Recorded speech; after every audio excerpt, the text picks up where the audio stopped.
Hello, my name is Jaden Golden, and today I'm going to be explaining my monthly budget. So I plan on obtaining a master's degree in business from the University of San Francisco. My monthly income would be approximately $6,400 a month if I worked full-time and was paid $40 an hour. However, $2,560 will be deducted from my earnings for federal, state, Social Security, Medicare, capital gains, and other taxes. This is about 40% of my total earnings. I would be left with $3,840 to spend on other needs. Since I do not go out to eat very often, I chose a meal plan that includes 2 lunches out a week. This leaves some monetary room for hanging out with friends, going out, work meetings, etc. I would still eat at home most of the time though anyways because it fits my lifestyle. So this would amount to $510 a month on food and eating out, leaving me with $3,330. For housing, I would choose the 1-bedroom, 1-bath apartment and split the cost with a roommate. We each would pay $1,250.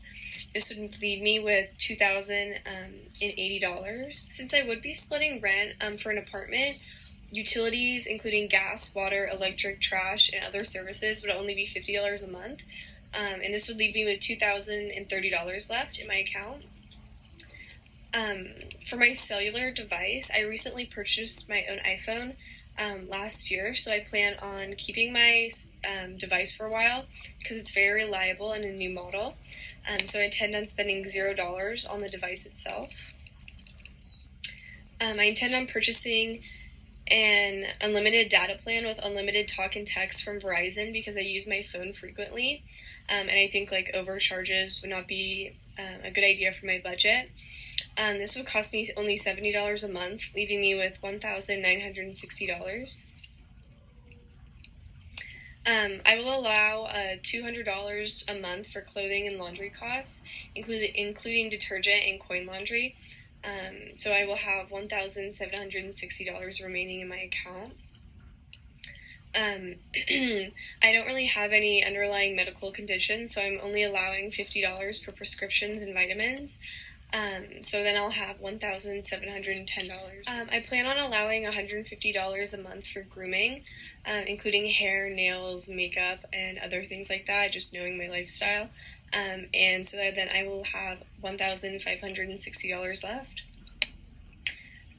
Given that a MBA student has approximately $600 student loans per month, I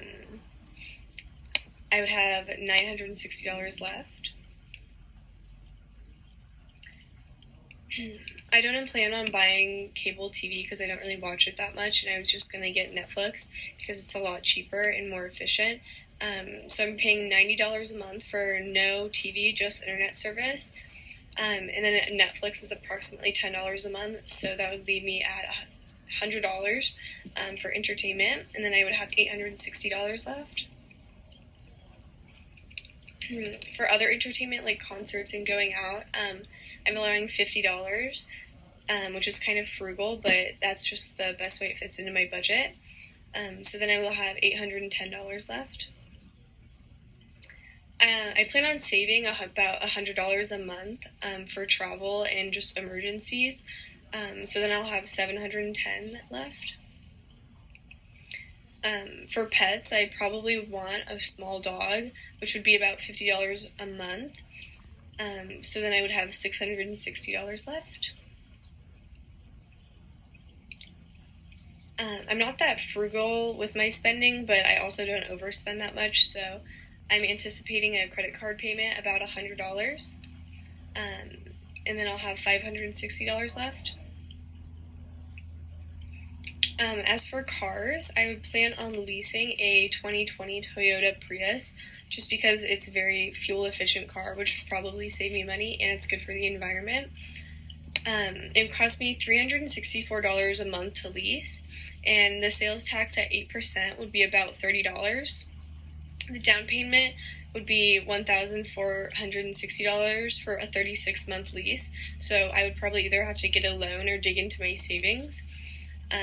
or the money that I had saved from previous months. And then this is for 12,000 annual miles, and I would have $296 left in my budget.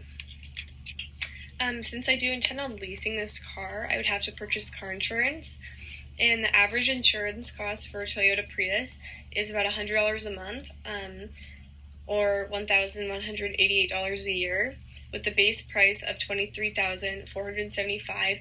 The annual insurance cost to base car price ratio is 5%, just a bit higher than the national average of 4%. And I would have $196 left in my account after this. According to the website Zebra, the deductible would be $250 when leasing this car. And for gas prices, for an electric car, I took the off-peak hours of charging, which is about 25 cents, and I multiplied it times the mile per gallon estimate, which is 25 cents times 133 mpge, which would be about $33.25, leaving me with $162.75 left in my account. I googled the annual maintenance cost for Priuses, and it's about $400. So I divided this by 12 to get the monthly average annual maintenance cost, which would be $34, leaving me with $128.75 left. And this is what would be left over in my entire budget. So when I go back and try to factor the $200 health insurance fee into this, it wasn't that difficult for me because I had so much money left over that I only had to take $71.25 from my savings. So I'd still have $30 to save for travel, etc., and other expenses. The first reflection question of this project asked, what is the correlation between income and education? So personally, I was surprised to see a high correlation between income and education. It seemed like people who attended 2 more years of college than the person before them earned $2,000 more than those who did not attend more schooling. For example, doctors who have to complete a 4-year undergraduate degree program, spend 4 years in medical school, and then complete 3 to 7 years of residency training before they are eligible for medical licensing, but make double that of someone who has a master's degree.